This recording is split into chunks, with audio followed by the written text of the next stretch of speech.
I mostly drink at night. Mostly.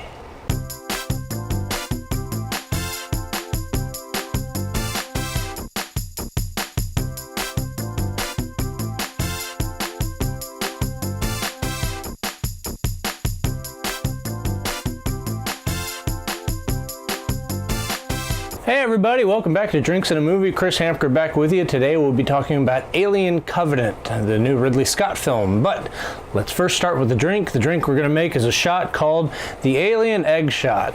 The Alien Egg Shot is really simple. It is half Peach Schnapps, half Midori or melon liqueur to make it grain, and come on.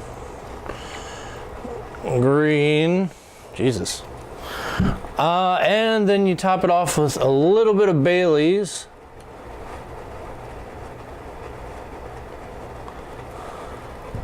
And if you guys can see this, it looks all kind of embryonic in there. So here is to Alien Covenant and the Alien Egg Shot. Cheers, everybody.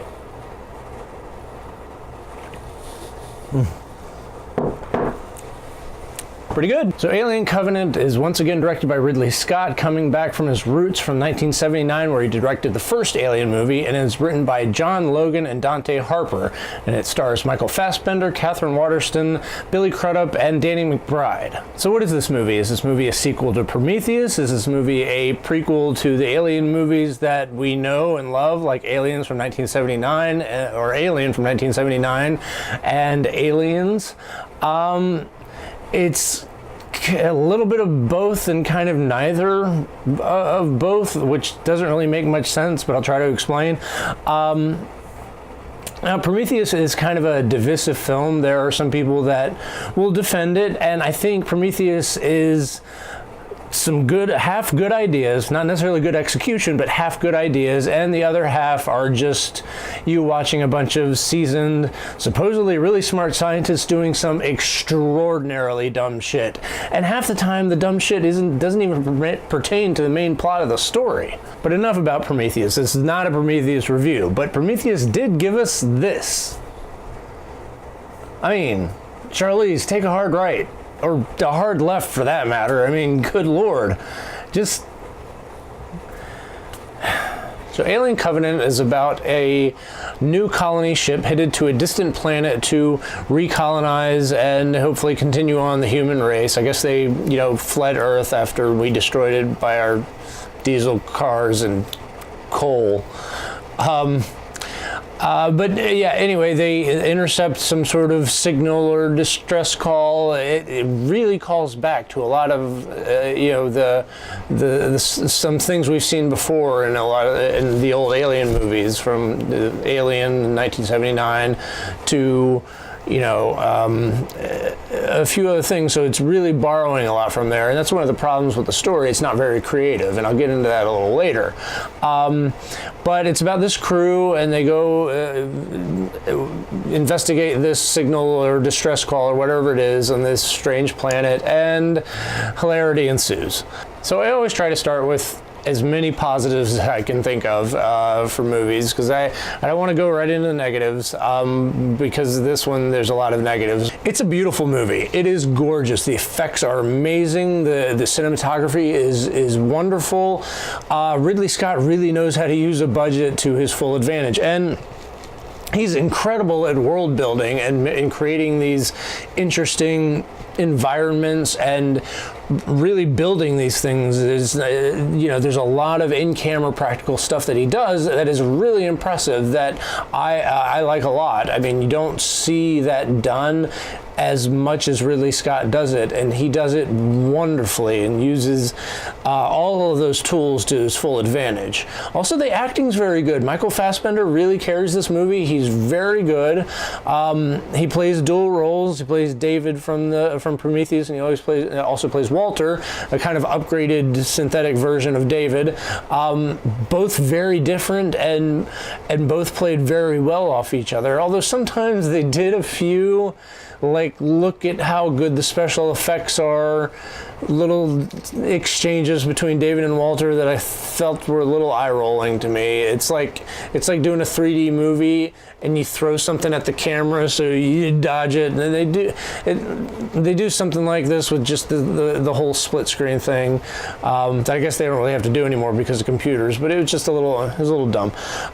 Catherine Waterston's very good, but she doesn't have much to work with because there's not a lot of character development, which I'll get into in a second. And Danny McBride is actually very good. I thought he would stand out, and he doesn't. He blends right in with a nice, dramatic turn. He has a couple little funny moments, but it's very much unlike anything he's ever done, and I really appreciate that.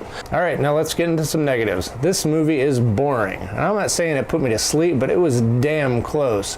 Nothing happens within the first hour of this movie. There's an event that happens at the very beginning, and then nothing for quite a while. And I know what you're saying. In the original Alien from 1979, nothing really happens for the first hour of that. And you're right. In the first hour of that, you don't see an alien or any kind of even alien paraphernalia for about an hour. But what you do get is great character development by really charismatic actors. You get, some introductions to Ripley and Yaphet Kotto's character and Tom Skerritt. All those people had very specific characterizations. They were all very different, and they all had their own specific arcs, and they all had their own interests outside of what was actually going on during the plot of this movie. They had things that made them interesting. Alien Covenant didn't have any of that. The only person that had any kind of character development was Michael Fassbender's David/Walter. He played two parts in this, and they had some very interesting exchanges, and he's very good at both those characters, and he kind of carries this movie. Catherine Waterston is a good actress, but she has nothing to work with. She has at the very beginning, her husband dies. I don't think this is a spoiler. It happens in the first 5 minutes of the movie. Her husband dies, and that's her character development. She's sad about her husband being dead, and that's fine. That's, reasonable, but you need more. You need something else. Danny McBride, who's just very good in this, actually, has no character development. His character's name's Tennessee. Is it a nickname? Is it not a nickname? Is it his name? They don't really say. And the only character development he has is that he wears women's cowboy hats. I mean, look at that. Look at that. It's the exact same thing on her as it is on him. Just saying. Also, this movie's action is kind of uninspired and boring. Even when that stuff started, I was just kind of sitting there, just sort of checked out. I just didn't care, and maybe that's because I didn't care about any of the characters. I don't know. It's probably it. That has something to do with the writing. I mean, even some of the gore effects and some of the ways that people died were just kind of, yeah, all right. I mean, I've seen it before. I mean, there's nothing really new here. They're not, breaking any ground. And the last negative I'm going to talk about is, the lack of knowing what this movie's about. Is it a Prometheus sequel? Is it a prequel to some of the further Alien movies that we're all familiar with? I don't think it knew. Again, I think halfway through the movie, it remembered that it was a Prometheus sequel and decided to put in a kind of a strange flashback montage where they go, all right, so here's what happened right after Prometheus all the way up till now in this 10-minute thing that doesn't even answer any questions. It just kind of gives you a series of events that make no sense. They don't explain anything. I mean, that story, if you remember the end of Prometheus, you have Noomi Rapace's character along with David's head. We're going off to find the engineers and try to figure out what they were doing. That story would have been more interesting than the story they tell here about, once again, more colonists being terrorized by aliens. Tell me that story. Tell me their interaction with the engineers, or some sort of interesting delve into that. Instead, it's just glossed over in this. Also, I don't need to know where the xenomorph comes from. It's a perfect villain from Alien and Aliens. It's this killing machine that just is. I don't need to know where it came from. Actually, the mystery makes it more powerful. Now they're trying to explain it, and it's really lame. The explanation is super lame and also doesn't make much sense. Look, as you probably already noticed, I did not like this movie. I thought it was boring.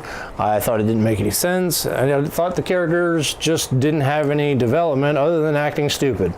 So I'm going to give this movie 1.5 drinks out of 5. You can skip it. It doesn't add anything to the mythology, and when it tries to, it just ruins the mythology. So, cheers everybody. Let me know what your favorite Alien movie is. It's really a toss-up between Alien and Aliens for me, but let me know what your favorite is. If you like this, please like, share, subscribe down here at the bottom. Thank you so much everybody for joining me. Cheers everybody.